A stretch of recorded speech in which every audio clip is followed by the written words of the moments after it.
Hello aspirants, कैसे हैं आप सब। हम आज करने वाले हैं सेक्शन नंबर 32 सबसेक्शन 4। सबसेक्शन 3 तक हम लोग कर चुके हैं, तो आइए सबसेक्शन 4 भी कर लेते हैं। हमने बात करी थी first of all your dying declaration as it relates to the cause of death, second made in the course of business and against the interest of the maker.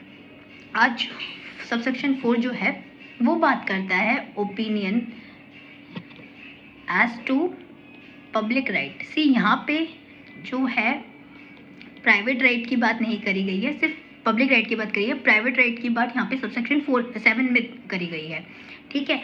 तो यहाँ पे राइट है या कोई कस्टम है या कोई ऐसा मैटर है जो जनरल इंटरेस्ट का है, ठीक है। उनसे रिलेटेड जो स्टेटमेंट, जो ओपिनियन दिए गए हैं वो कब रेलेवेंट हो जाएंगी उसकी बात करता है। तो एक बार बेयर लैंग्वेज रीड करते हैं, प्लीज़ बेयर एक्ट्स अपने साथ रखिएगा। और gives an opinion as to general public right, custom और जनरल इंटरेस्ट। मतलब कौन से ऐसे बंदे जो कि मर चुके हैं, क्योंकि मेन देखिए बेस वही है, ये उन्हीं लोगों के बारे में बात कर रहा है जो कि डेड हैं या मिल नहीं रहे या जिनकी स्टेटमेंट हम जो इनकैपेबल हो गए हैं, ठीक है, उन लोगों की बात कर रहे हैं। तो उनकी जो ओपिनियन है as to public right, public right से आप क्या समझते हैं, जो जनरली सब पब्लिक का एक राइट है, ठीक है। या कोई कस्टम है, कस्टम बहुत सालों से चले आ रहे हैं, बहुत सालों से प्रिवेल हैं, तो नेचुरली उनको एक कस्टम मान लिया जाता है जो बहुत सालों से चलते आ रहे हैं। Matters of general interest, general interest जो कि जनरली एट लार्ज पब्लिक के लिए इंटरेस्ट में है। अब उन चीज़ों से रिलेटेड अगर कोई स्टेटमेंट आ रही है तो वो कब रेलेवेंट हो जाएगी, ये उसके बारे में बात कर रहा है।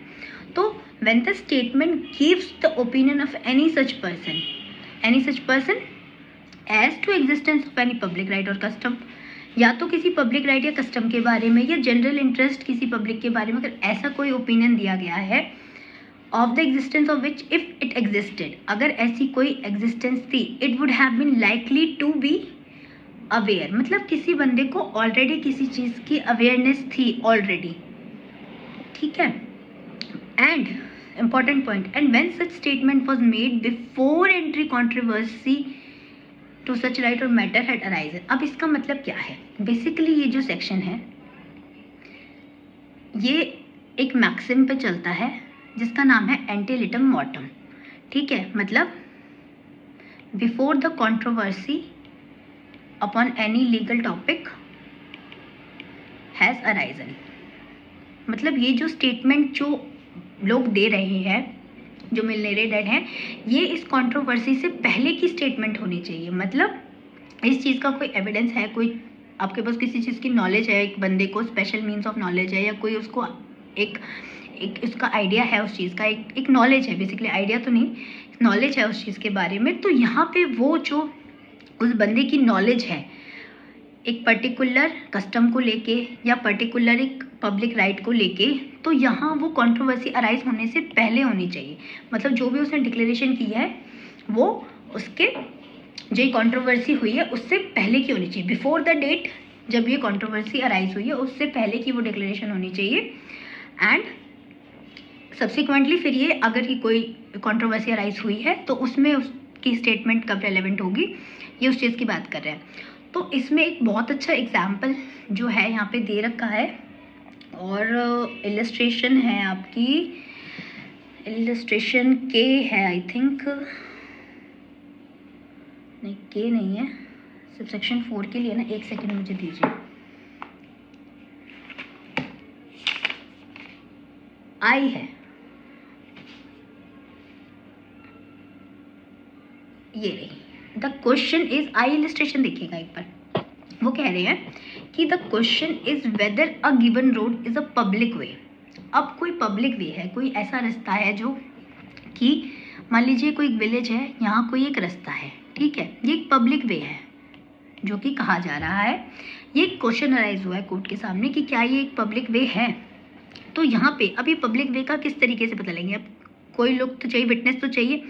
तो यहाँ पे स्टेटमेंट बाय ए, जो एक ही स्टेटमेंट है, एक deceased headman of a village, village के जो हेडमैन थे, विलेज के सरपंच लगा लीजिए, that the road was public is irrelevant fact. अभी क्या कहना चाह रहे हैं कि मान लीजिए ये विलेज के सरपंच हैं, ठीक है, हेडमैन मान लीजिए, सरपंच मान लीजिए, कोई भी मान लीजिए, ठीक है, सरपंच हैं। तो क्या होता है, अब एक सूट फाइल होता है इनके गांव में, किसी ने सूट फाइल कर दिया, किसी लड़के ने, किसी इनके जिसको पता नहीं था, उसने बोला कि भाई ये जो है ये एक पब्लिक वे है। तो कोर्ट कहेगी अब इस चीज़ के लिए एविडेंस लेके आइए, अब हमें बताइए, कोई विटनेस हो, कोई आपके पास प्रूफ हो इस चीज़ का। तो अब यहाँ पे ऐसा तो कोई वो नहीं है, लेकिन क्या होता है, मान लीजिए ए है, बी है, उसने सूट फाइल किया कि भाई ये पब्लिक रोड है, तो उसने बोला, कोर्ट ने बोला कि भाई शो करो कैसे है। तो उसने क्या किया, ये अपने सरपंच के पास गया यहाँ पे, उन्होंने बोला जी ये एक जो है ना ये पब्लिक वे है, इसके सरपंच ने बोला जी ये पब्लिक है, यहाँ से तो भाई पहले रास्ता था, अब तो इन लोगों ने कब्जा कर लिया, पर ये पब्लिक रोड थी। तो इस चीज़ की एविडेंस देने के लिए, इस चीज़ का प्रूफ रिलेवेंट करने के लिए, फैक्ट देने के लिए क्या होगा, सरपंच कहेगा कोई लेके आओ, भाई कोई हो आपके पास। तो ये क्या करता है, हेडमैन के पास होता है एक मैप, जैसे विलेज सब चीज़ों का मैप होता है ना, विलेज का एक मैप होता है जहाँ पे दिखा रखा होता है कि भाई ये जो है एक पब्लिक रोड है, ठीक है, पब्लिक वे है।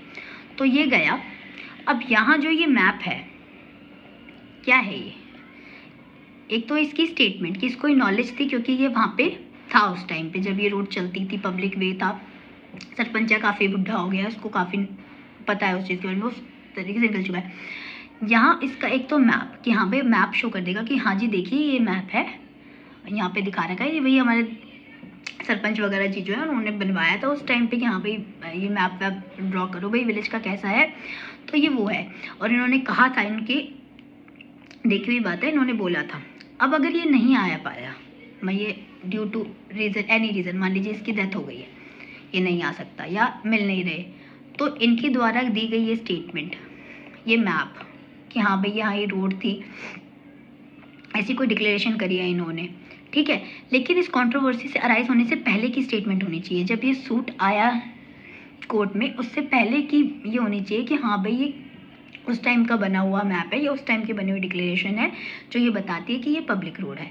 तो इस केस में यहाँ जो ये मैप है या कोई ऐसी डिक्लेरेशन है जो इस सरपंच ने दी है, वो यहाँ रेलेवेंट फैक्ट हो जाएगी टू शो कि हाँ भाई ये एक कस्टम है या एक ये पब्लिक राइट है, ठीक है। इसी तरीके से अगर कोई कस्टम है, अब इसमें बहुत अच्छा एग्जांपल आप ले सकते हैं जो आपका राम मंदिर का केस था, ठीक है ना। राम मंदिर जो है, अब उन्होंने बोला कि जी ये जो है राम जन्मभूमि है और यहाँ राम मंदिर बनेगा। तो यहाँ लेके जब ये कंट्रोवर्सी आई, जब ये सूट फाइल किया गया कि भाई ये राम मंदिर बनेगा या मस्जिद, बाबरी मस्जिद, तो क्या होगा। तो यहाँ पे लोगों के द्वारा जो उस टाइम पे थे, जिन्होंने वो बुक्स लिखी हुई है, जिन्होंने डिक्लेरेशन दे रखी है, जिन्होंने कहीं पे भी ऐसे किसी बुक में जिनको नॉलेज थी उन्होंने मेंशन कर रखा है, वो यहाँ पे रेलेवेंट हो जाएंगे ये शो करने के लिए कि हाँ भाई ये तो एक कस्टम है, ठीक है। वो यहाँ पे एक रेलेवेंट फैक्ट, उनकी वो statement as a relevant fact मान ली जाएगी, ठीक है, वो यहाँ रेलेवेंट हो जाएगी, बेसिकली ये कह रहा है, ठीक है, ये रेलेवेंट फैक्ट हो जाएगी। तो ये आपका हो गया सबसेक्शन 4, ठीक है ना। आया समझ में कि क्या कह रहे हैं, when the statement gives the opinion of any such, opinion है कि भाई हम यहाँ रहते थे, हमने ये देखा है कि भाई ये जो जगह है ये पब्लिक प्रॉपर्टी है, ये पब्लिक वे है, कोई कस्टम है, इतने सालों से यही कस्टम चला आ रहा है और ये किसी ने कही है बात, तो यहाँ पे वो रेलेवेंट फैक्ट हो जाएगा। If existence of it it existed, ये बहुत इंपॉर्टेंट है कि एंटेलिटम मॉर्टम है, ये ना हो कि भैया बाद में उस चीज़ को शो करा जाए, पहले ही वो चीज़ बोली जानी चाहिए, वो डिक्लेरेशन पहले होनी चाहिए जबकि ये कंट्रोवर्सी अराइज हुई। नहीं तो क्या है, अगर उस टाइम की कोई होगी तो टेम्परिंग हो सकती है एविडेंस से इजीली, भाई कोई कुछ भी आके कह देगा वो मान लिया जाएगा ना फिर। तो एज एन अ पब्लिक वे है, काफ़ी टाइम से वो चीज़ चली आ रही है, तो वो चीज़ यहाँ पे रेलेवेंट होगी, ऐसी कोई स्टेटमेंट जहाँ उस बंदे को अवेयरनेस थी उस चीज़ की, उसको एक नॉलेज थी उस चीज़ की, और such statement was made before any controversy to any such suit, ठीक है। इससे पहले कि कोई ऐसा कस्टम कोर्ट में आया, कंट्रोवर्सी आई ऐसी कोई, या ऐसा कोई सूट फाइल किया गया as to any public right, public custom और जनरल इंटरेस्ट का कोई जो मैटर है अगर वो प्रेजेंट होता है तो उससे पहले जो भी डिक्लेरेशन दी गई है किसी के द्वारा वो डिक्लेरेशन सूट फाइल होने से पहले की होनी चाहिए, to avoid tampering of evidence. Basically यही रीज़न है। क्यों? क्योंकि एक तो ये हियर से एविडेंस का एक्सेप्शन है। हम यहाँ पे हियर से एविडेंस को भी ट्रीट कर रहे हैं, है ना, माना जा रहा है कि किसी बंदे ने कहा, तो यहाँ पे टेम्परिंग होना बहुत आसान है। कोई कुछ भी कह देगा, उस चीज़ को अवॉइड करने के लिए, उस चीज़ से प्रोटेक्शन लेने के लिए ये एक मैक्सिम जो है लॉ में ली गई है कि हाँ भाई it should be ante litem motam and not post litem motam. आया समझ में?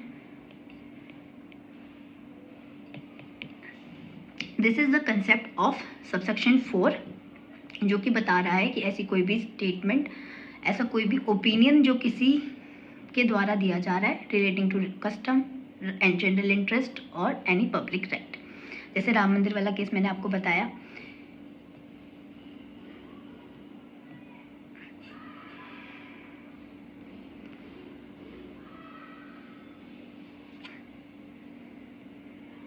ठीक है, जैसे राम मंदिर वाला केस मैंने आपको बताया कि भाई वहाँ पे राम मंदिर बनना है, वो राम जन्मभूमि है, तो इसके एविडेंसेस शो करे, इसके फैक्ट्स लाए गए कि हाँ भाई यहाँ पे लिखा हुआ है, भैया ये बताया हुआ है, यहाँ राम जन्मभूमि थी, काफ़ी सारी चीज़ें हैं, यहाँ ये कोर्ट इनको रेलेवेंट फैक्ट के तौर पे मान लेगी। ठीक है, तो this was your subsection 4, here it ends. अब हम नेक्स्ट सेशन में हम लोग करेंगे 5, 6, 7, 8, आई थिंक सारे ही हो जाएंगे उस टाइम पे, तो छोटे से ही हैं, अब कोई ज़्यादा इसमें इतना है नहीं, नेक्स्ट उसमें सारे कवर कर लेंगे।